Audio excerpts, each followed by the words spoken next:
Hi, folks. Welcome to the Creative Nomad, presented by TrueAwesomeLife.com. I'm your host, JP Adkins, and I created this podcast because I want to tell the stories of the radicals, the ones who are out there making the world a better, more beautiful place, the amazing authors, artists, musicians, thought leaders, coaches, and yes, nomads who are out there living their true awesome lives and want to help others do the same. Are you ready to live your true awesome life? Go to TrueAwesomeLife.com and start your journey today. Hello, my friends, families, freaks, and relations, and those that are all of the above. So I am so happy to be here today on the Creative Nomad Show with my friend Lawrence Oliver. Lawrence is just such an amazing person, and why don't you introduce yourself?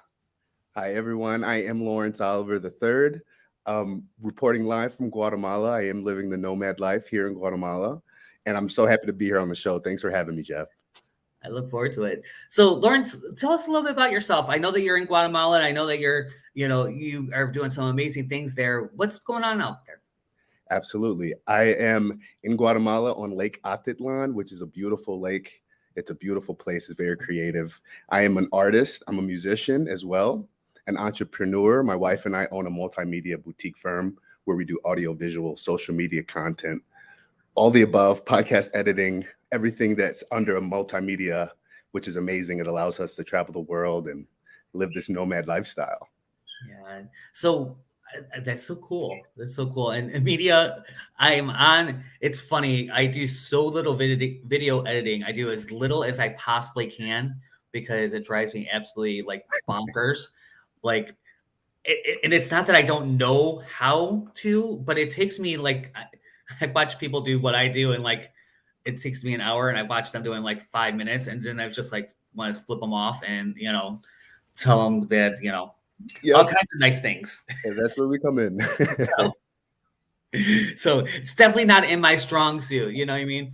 But yeah, so I really appreciate people out there that are out there doing that kind of work, because it's one of those things that if you're not good at it, if you're good at it, you're good at it. And there's well, no, there's levels, but even with the good ones. But if you are proficient at it, it takes you a few minutes. It's kind of like me building a website. Like I can probably build a website in about 15 minutes if I have the content. Done, start to finish, 5 pages. Let's go. All right, here we go. It's done. Here's your links. Yeah. So, and I know that people that are editors and musicians, and my audio quality is never great. And actually I went to using StreamYard because I was sick of just putting the bumpers on. Yeah. I was like, okay, I'm not even doing bumpers anymore. This is live. This is a live show. This is a nice setup though. You got it going on, man. It's been fun. But Lawrence, I know you're in Guatemala now. Where have you been? Oh, wow. My traveling journey started middle of 2019. My wife and I packed our bags, moved to the Philippines. A little backstory. My wife was a third grade teacher for about 4 years, and I was in sales and management. So we were in corporate America, American dream. We got married at 24, and we weren't feeling fulfilled. Long story short, we were developing. We started, doing gratitude and meditation, not to sound like woo-woo, but we started doing these things to work on ourselves. And the things we were doing in corporate America didn't make sense anymore. So we made the decision. It was really her, like, I want to move. And I was like, okay, let's do it. So Philippines was our first pick. We didn't know anyone, had no connections there, but they speak English. This was pre-COVID. So we were like, okay, we'll be in Manila as a base hub and then go to the islands. It's beautiful. So fast forward through COVID, that's when our business really started kicking off as well, because everyone is online now. Everyone's on Zoom meetings. Everyone's starting a podcast. Everyone needs a social media presence because no one's in offices anymore. So it was a blessing in disguise.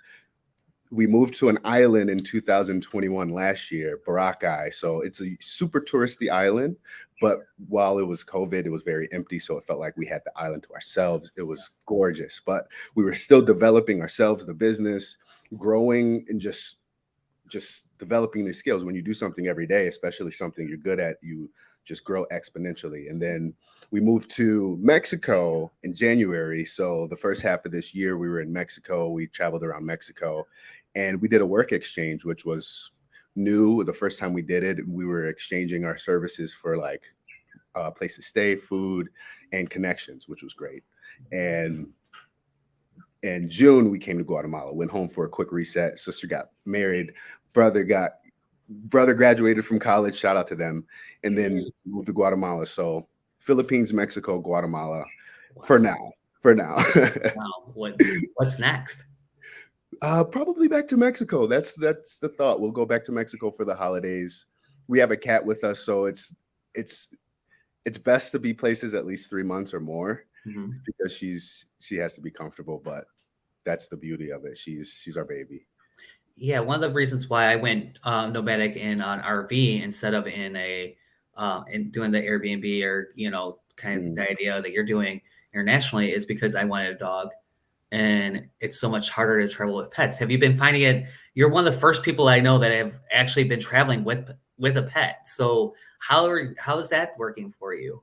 It's not as difficult as people may think, but there are hoops everywhere we go. It's different. Leaving the States, I think it's the most expensive, but some places like Mexico didn't require anything. Some places require a health certificate, but we're just navigating it and learning it. But the more we do it, because we've been doing it for 3 years now, we're kind of like boom, boom, boom. But I tell you what, every time we travel, every time we're on the plane, because we always book our flights around her if she has to be in the cabin with us, and every time it never fails. Someone next to us is like, I've never seen someone traveling with a cat.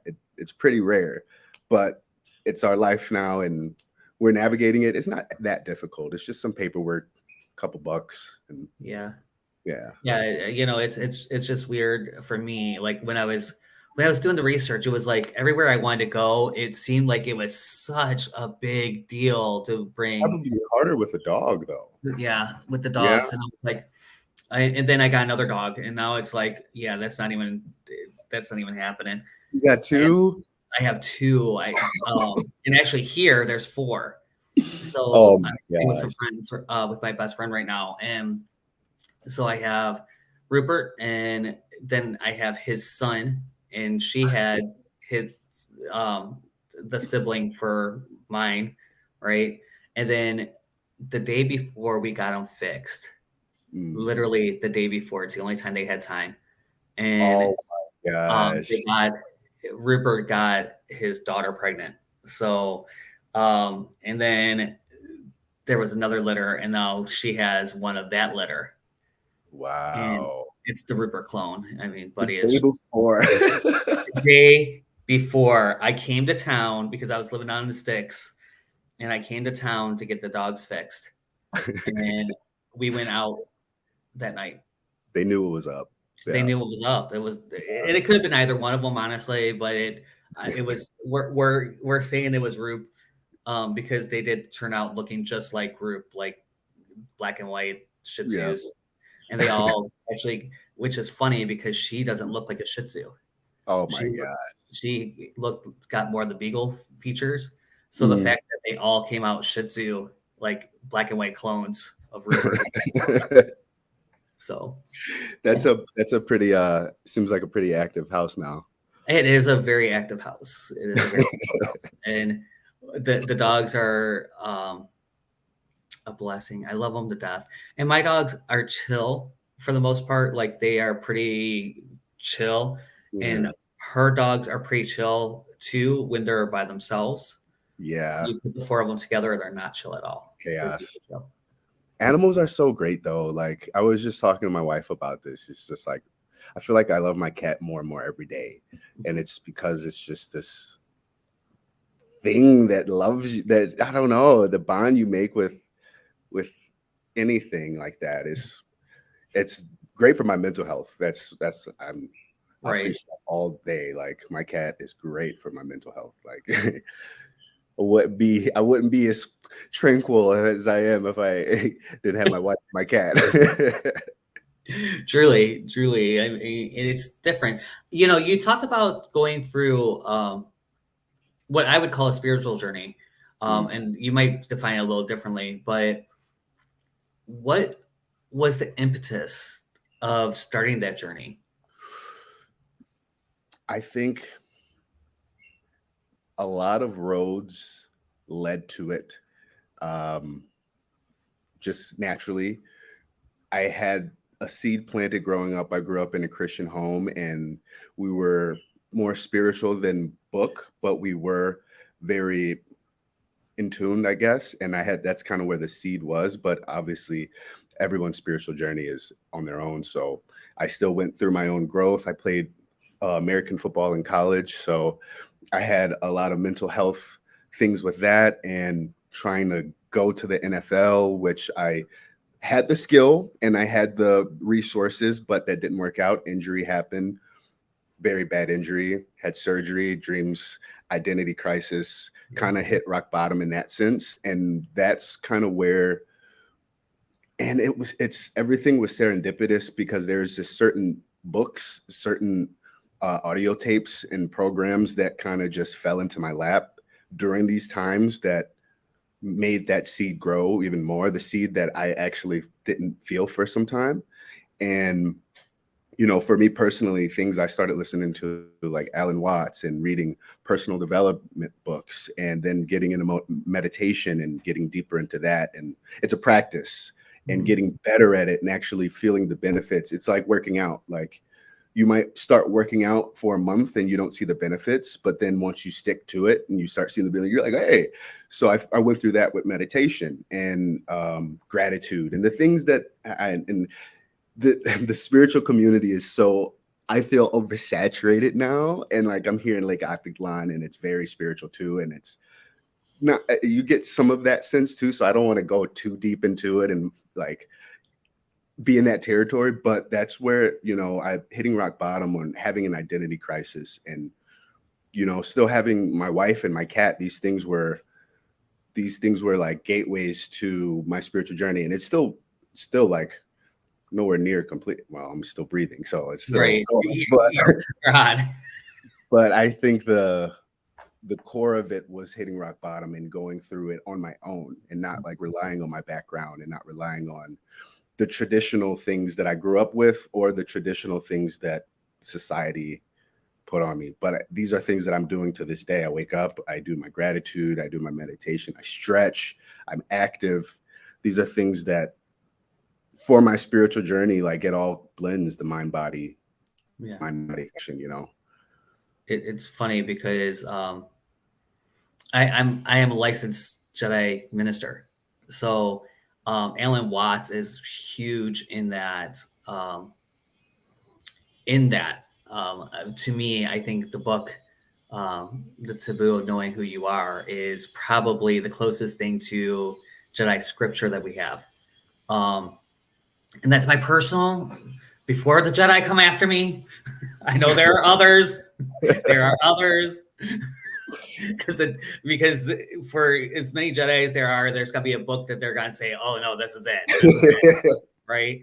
But really, honestly, George Lucas based the whole thing off of A Hero's Journey and Alan Watts. Like, literally, his lectures, he talks about it. So when you talk about Jediism, you're going to talk about Joseph Campbell and Alan Watts, because that's just what it was, the monomyth. How's that been for you? Amazing, actually. Yes. It's not where I started. I started in Christianity. I started in very young. I went to a larger church that is school, and probably 20,000 members. Not necessarily mega church, but right on that cusp of mega church. And we had a really amazing older pastor when I was growing up. He retired, and the new guy was not the same. Yeah. It was not the same. And even before I knew I was gay, I knew that you couldn't say some of the things he was saying on the pulpit. Like, he just went on to this hate rant, like, for weeks. And I was like, you can't say that there. Like just, and it wasn't even about my own identity. It was about you Yeah. are in a position that is not who God is, and that is not who. So I had this big, huge break with Christianity, and was very atheist. Then I studied Wicca for a while. And then I fell into this amazing, like fast forward 20 years, right? Where I was basically kind of not spiritual, not anything, not, at all. And I felt I was wanting to get married. I was looking for someone to marry me. And I was doing some research on pastors. And come to find out, there was one that was down the street. And at the time, Super Soul Sunday was on. And I was doing Super Soul Sunday every Sunday, and he keyword the fuck out of that. And he was walking distance from my house. So I went up to the Spiritual Life Center, and the first time I went, he had said something to me that stuck with me that I try to teach everyone. And that is, you are perfect, whole, and complete just as you are. There's nothing you have to do to change yourself. There's nothing, you can't be any more perfect. I like that. And when you get that on so many different levels, and you'll unfold that, because even anytime you say that out loud, I am perfect, whole, and complete, your brain tells you 10 reasons why you're not. Right? And you still got to remember, you are perfect, whole, and complete. That's not you. That's what you've done. That's what you do. That is not who you are. That's what I meant by my spiritual journey is not done. And I can say all this stuff, and I can say like I've experienced different levels of, or different planes of consciousness through breath work. I can say that, but day to day, my brain, like, we have brains, we have thoughts that we're not, but you forget, man. You forget, like, it's like, oh yeah, I am whole, I am complete, I am perfect the way I am. Why am I feeling anger? Why am I feeling jealousy? Why am I feeling insecurity? Why, So one of the things I do with my clients is I have them make a being statement. Who I am is, right? And without all the labels, without I'm a father, I'm a husband, I am male. Who I am is, and who are you at your core? And one of the pieces of my being statement slaps me in my face almost every time I read it. I am an instrument of peace in the perceived chaos. And it comes from the Jedi Code. It comes from the Jedi Creed. And it literally, because I'm not feeling peaceful right now. So every time I read it, it's a slap in my face that I am not being who I know I am. Nice. So I have to read it every day before I see anyone else. One of the first things I do is I read my being statement, and it's because I have to remember who I am before I can like and connect with who I really am before I can interact with other people. That's so important. Yeah. So important. Like, I think that reset in the morning is something that has changed. It's the reason why I'm blessed to be able to live the life I'm living now, is because I've made it a habit to reset in my own way. Like we have, but I have my statements for myself, and I have these things that ground me. And I feel like that's so important. Like, I'm so happy to share this space with you, man. Like, we're looking at each other. This is it. Like, this is it. Before all the labels, this is it. And like sharing it. I want to throw something at you. I have this not a riddle, but like this mind, it's like a mind game. It's, imagine you're God, and at the beginning of time, you have all knowledge, all knowing, all math problems, all languages, all situations, the past, present, future, everything. That'll get boring after a while. So what do? Let me break myself up into 7 billion different pieces, constantly making more of myself so that I can get back, so that we can share spaces like this and let me hear your story. Thanks for listening to my story, so we can start piecing this thing back together. You know what I mean?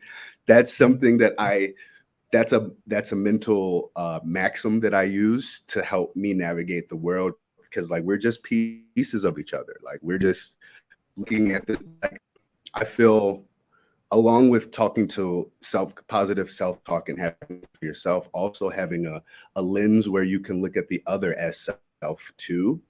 I feel like that's very important. And that's what you didn't feel aligned with that pastor. Like, it's like, you're not looking as, you're like, you're othering.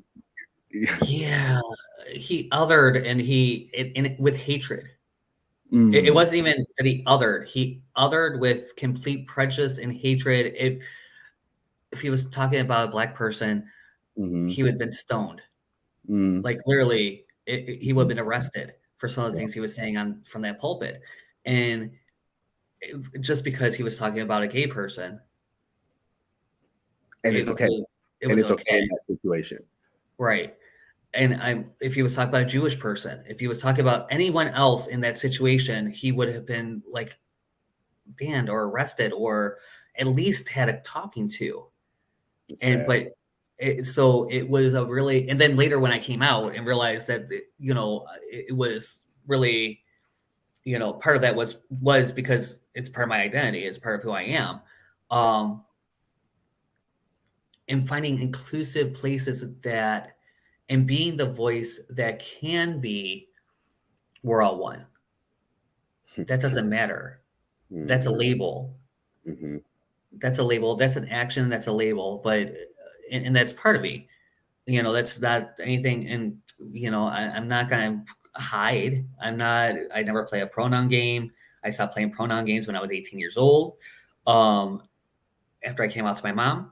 As a matter of fact, that was the last time I did it, because the week before that I played pronoun games all day. Yeah. And it wasn't very, it didn't work. So yeah, I don't do that anymore. And I love having conversations like this where we are talking a little bit more about the connection. And, it's funny that I know I have heard the Alan Watts talk so many times on pretending to be you, God pretending to be, someone else, playing hide and seek. That's what it is, playing hide and seek. And the great thing is that we get to discover, and we get to, and that we hide again. We hide again. It's like, again. Oh my gosh, you get caught up in the drama. You just get caught up in it. You do. And I think that's okay. Like, that's okay to get caught up in it. And it's okay to bring back. That's what we're doing. We're playing hide and seek. We wanted to get caught up in the drama. We wanted to feel the whole spectrum of emotions. Yeah. We wanted to feel alienated to get back connected. We wanted all this. And that's, as a Black man, that's something that I have to keep in my mind too, when I get lost in the drama and I may feel or hear oppressive things. And I'm like, wait, like, I came here and I wanted this drama. And like, it helps me not play victim. It helps me. Yeah. But the drama's fun, man. It's fun. Sometimes it can be. Don't get me wrong. It's funny. Often I go to a friend's house. We go to a barbecue, right? And it's a bunch of gay guys at a barbecue, and it's always fun. It's always interesting, but it's always drama ridden. It's like sitting at the Real Housewives table, right? The very next day, I go to the Heart Circle, and it is a very spiritual space, and it's meditation and somatic movement. And then we do a heart circle. And if you've ever been to a heart circle, it's just about being able to say what's ever on your heart in that moment. Nice. Right? And be heard and seen and listened to. And then, but there's no crosstalk. There's none of that. It's all from I statements. And you can't even really, it's frowned upon to even talk about something that someone else said. Right? It's like they said it. It was what was there. It's in the space. It's being held. Right? So never done it. Oh my God, it's one of the most beautiful experiences I've ever had in my life. Really? Yeah. So I go from like the Real Housewives So the very next like real consciousness I have is this spiritual group of loving humans, all connected and showing their connection in ways that is like insane. And it's like, oh yeah. You got the whole spectrum right there in 2 days. in 2 days. In 2 days. And then for the rest of the week, I'm pretty much done. I'm like, okay, I'm done with people. I'm done with it all. I can staying in bed. I'm not staying in bed because I'm broken at this point, right? Some days, some weeks, like depending on how bad the Saturday was. But it's a very different, and it's not that they're not dealing with some of the same things, right? It's just it's being addressed in a more grounded, more conscious level. Yeah. You know, there's a different way to talk about, even with you, as you were sitting there talking about oppression and you know, having the victim, you know, having to really be conscious that I'm not a victim here, right? Right. And so it's weird that we can talk about that instead of talking about the victimhood, right? And talking about, you know, all the horrible atrocities that happening, and they are. You know, it's not that they're not happening. I'm not blind to it, and they're still angering me for certain situations, but I feel that it's important. And I'm so happy that I came into this conversation totally open. I didn't know where this was headed. I'm so grateful for you. These conversations never have I never have a destination with these, so they're amazing. I love it. These are important though, in the midst. Like, I love what you said. Like, I am an instrument of peace in the midst of chaos. Like, in the midst of chaos, these conversations can be an instrument of peace. I think this is what does progress our collective consciousness, is being able to. I want, you know, for talking about the oppressive and victim mentality, I want someone to hear me and feel inspired. Like, no, I'm not a victim. I don't have to feel like that. Or someone to hear your story and be like, I can reconcile my spirituality and my sexuality. I can. And because I have friends and people in my close circle that have the same feelings, you know, and this is it. Like, these are the conversations. I mean, and you see, I'm jazzed up now. This is what I'm passionate about. I love it. And it's important. I think that this is what makes a difference. So one of the where I go to my heart circle, they are an intentional community in Detroit, and then a neighborhood of Detroit that there are 1,500 homes, and only 75 of them are occupied. So to give you an idea, you know, it's about 2.5 miles square.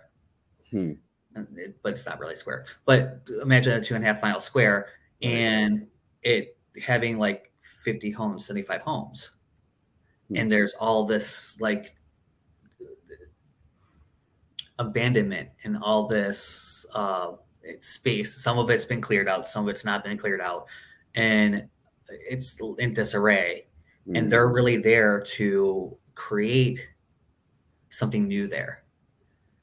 You know, and this is the area where Black Voices happened. This is the area that the Supremes all lived. This is the area that Decca Records was, literally almost on the corner from where we are. Wow.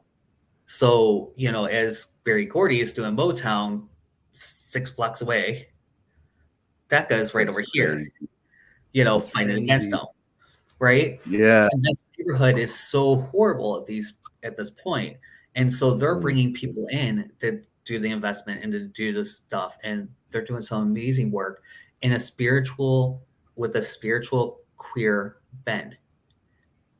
So, you know, and really trying to, in a way that harmonizes with the community, not excludes from the community. Which is, and it's crazy because things I would not understand. I'm going to be the first to tell you, I'm a white man at the end of the day. Like I experienced life from that vantage point, and that does give me privilege that I don't even, that's unconscious. it's not even a conscious privilege. It's an unconscious privilege, right? Mm.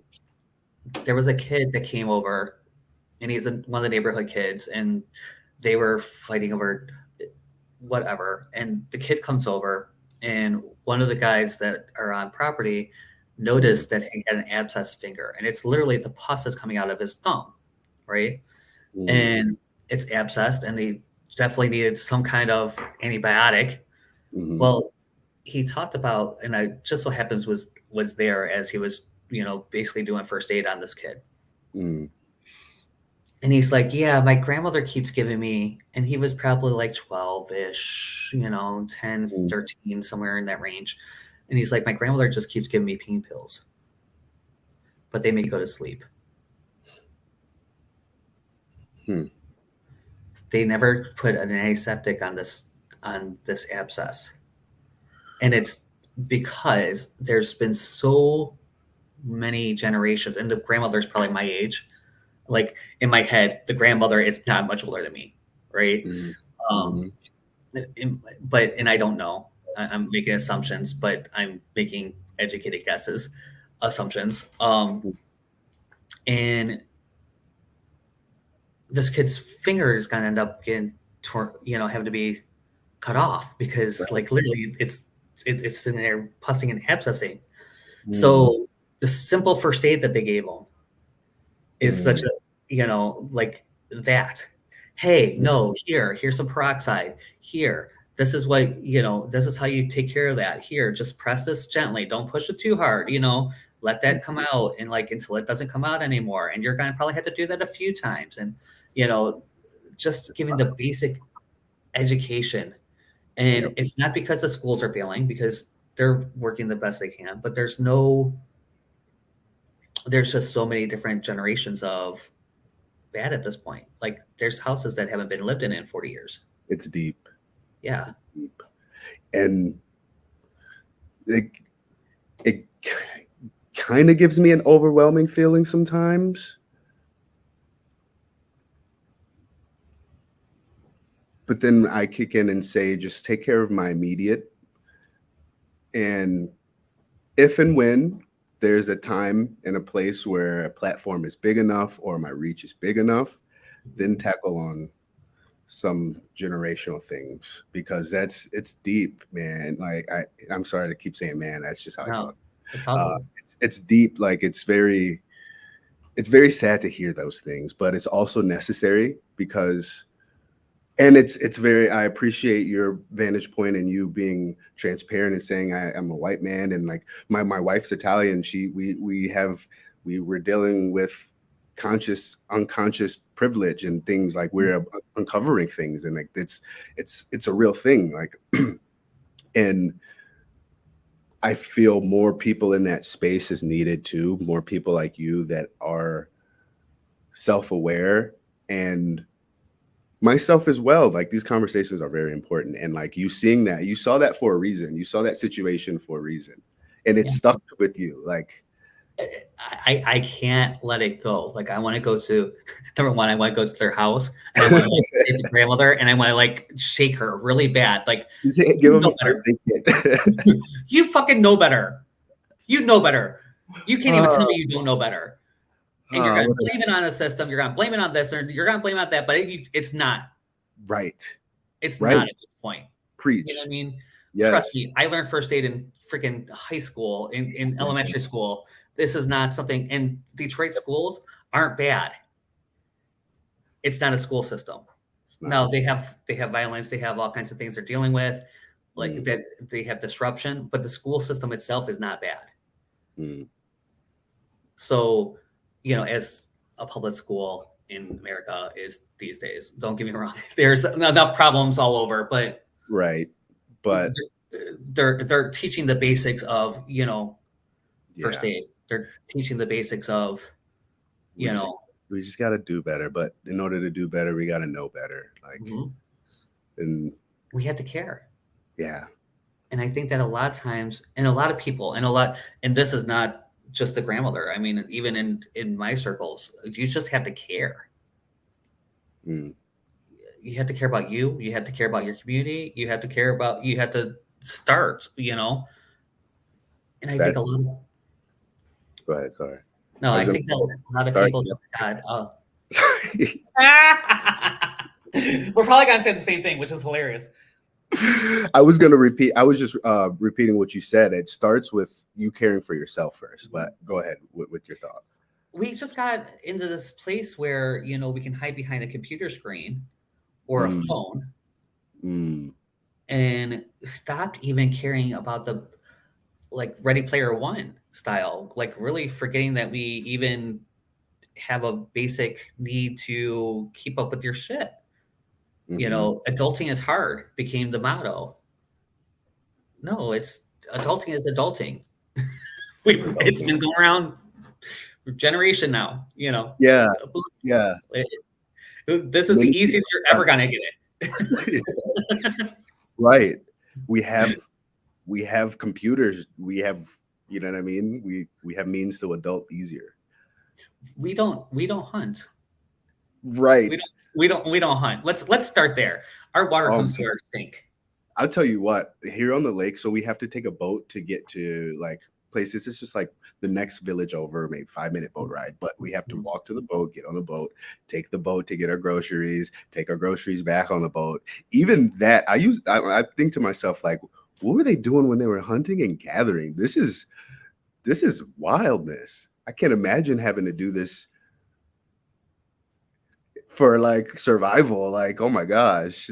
But today, like little things like that just kind of, not going off on a tangent, but traveling has tremendously impacted my perspective on so many things.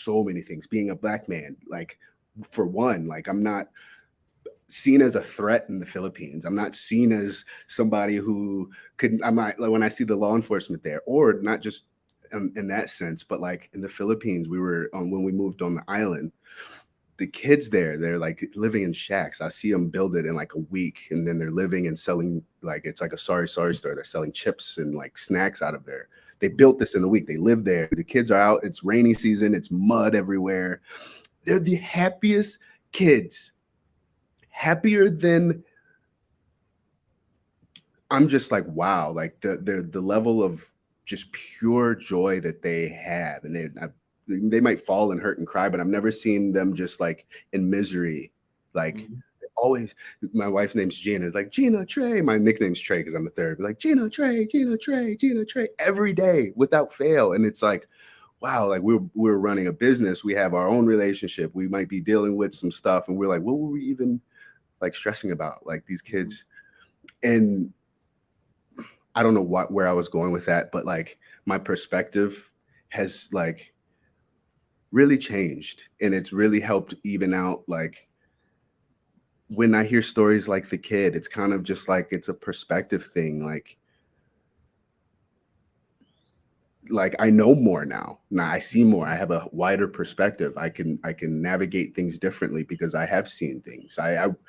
To go on the same sentiment, I remember we were coming back from, I don't remember where, we're in the airport, but there was this it was in Mexico. We were flying somewhere, and there was a really large group of Black people, and we've been traveling for 3 years, and there's certain things that we just get good at with traveling a lot. You just get good at it with practice. And I can see, like, as a collective, we are behind. Like, we don't know how to navigate an airport. We don't know. Like, there was this huge scene that we caused that we were like, it was like a world star scene. Everyone yelling. It was really like, it was like, wow. And I've noticed that it's that. I feel like it's just, things are behind, and it's okay. It's just where things are right now, but that's what it is. Things are behind. We don't know enough yet, or have experienced enough. And that knowledge comes from experience. And like, let's fly more, let's travel more, let's get out, so we know that we are valued, we are whole and complete and perfect, just the way we are. Maybe going to another country helps you see that, helps you not feel like so much of a victim, because if that's all you know, it's kind of hard to get out of that. Right. And I'm speaking from my vantage point, but this is for anybody. This is for anybody that's stuck in a mental rut with anything. whether it's a job, whether it's a relationship, and I'm preaching. Let me stop. Please, you know what I mean? preach into the choir. Everybody say amen. Amen. I appreciate you, Jeff. Thanks for letting me ramble. I appreciate you, Trey. I mean, honestly, I didn't know where this was going to go. I never know where these are going to go. And I'm so happy we went here. Because I think this conversation, the kid has been weighing on me for a while. And if I was to go just live and do this, it would not have the same conversation. It's a different conversation. And I appreciate that. It still bugs me. I still want to go over there. I still want to go to the grandmother. You put it on my mind too, and now I'm about it. So we gotta have 10 fingers. We gotta have them. You gotta have fingers. You have to have a thumb. You have to basic first aid, people. Basic first aid. Like you have no excuse. There's no excuse to not understand basic first aid. Yeah. In 2022. Right. Just none. I'm gonna die with all of these. Yes. I'm gonna die with all these. Yeah. Right. Or I'm gonna cut one off because I did something stupid. But if preventable. Come on, guys. Preventable. Right. It's not gonna be from gangrene. Right. All right, guys. I have had a really great time with you. I look forward to getting to know you better as time goes on. Please come into our group and talk about your travels. I want to know. Do you have? Absolutely. How do people get in touch with you? That's what I'm forgetting. Please. Oh, well, Instagram is the easiest way. The easiest way is through my business page. It's my wife and I business, Wave Enterprise. The E is shared. So it's WAVE Enterprise Co. That's the handle. You'll see everything. It's easy to get in touch with us. Everything's in the bio. Connect with us. Connect with myself as well. I am an artist. Just the link after this. It's a great song. It's like tropical house vibes. It's fitting exactly where I'm in. Like the zone that I'm in with the travels. It's beautiful. Thanks for letting me have that shout out. Thanks for having me so much. Thanks for having me so much. I appreciate you being here. And his website should be up here or down there or somewhere, like depending where you're seeing this now. It's there. And guys, check out trueawesomelife.com. I have my guide is there for how to live your true awesome life now, even if your circumstances suck. So it really gives you an exercise to go through to really change the perspective and maybe change what's actually going on in your life. So check that out. And guys, I love you all. I will see you all next week.